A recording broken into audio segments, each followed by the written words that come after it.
గతంలో జరిగిందంతా కూడా కృష్ణప్రసాద్ గగన్ శారదలకు ఈ విధంగా చెబుతూ ఉంటాడు.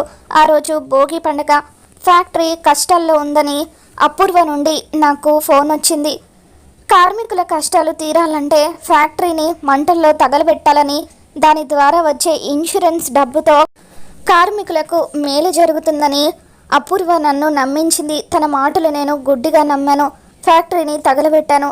శోభచంద్ర గారు నిండు గర్భిణిగా ఆ ఫ్యాక్టరీలో ఉన్నారన్న విషయం నాకు తెలీదు. నేను ఫ్యాక్టరీని తగలపెట్టిన తర్వాత తెలిసింది. ఆ మంటలో శోభచంద్ర గారు తన బిడ్డతో సహా కాలి బూడిదైపోయారని అని చెప్పి ఇక అలా కృష్ణప్రసాద్ గగన్కి శారదకి నిజం చెబుతూ ఉంటే అక్కడే ఉన్న భూమి కూడా కృష్ణప్రసాద్ మాటలు వింటూ ఉంటుంది.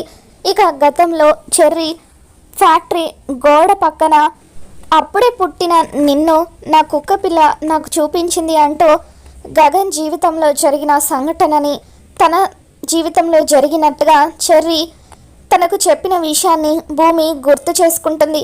ఇవి ఆ శోభాచంద్ర గజ్జలే అంటూ అపూర్వ తనని కిడ్నాప్ చేసినప్పుడు చెప్పిన విషయాన్ని కూడా భూమి గుర్తు చేసుకుని శోభచంద్ర తన కన్న తల్లన్న విషయం తెలుసుకుని భూమి ఏడుస్తూ ఉంటుంది. మరి ఈ వీడియో మీకు నచ్చినట్లయితే తప్పకుండా లైక్ చేయండి.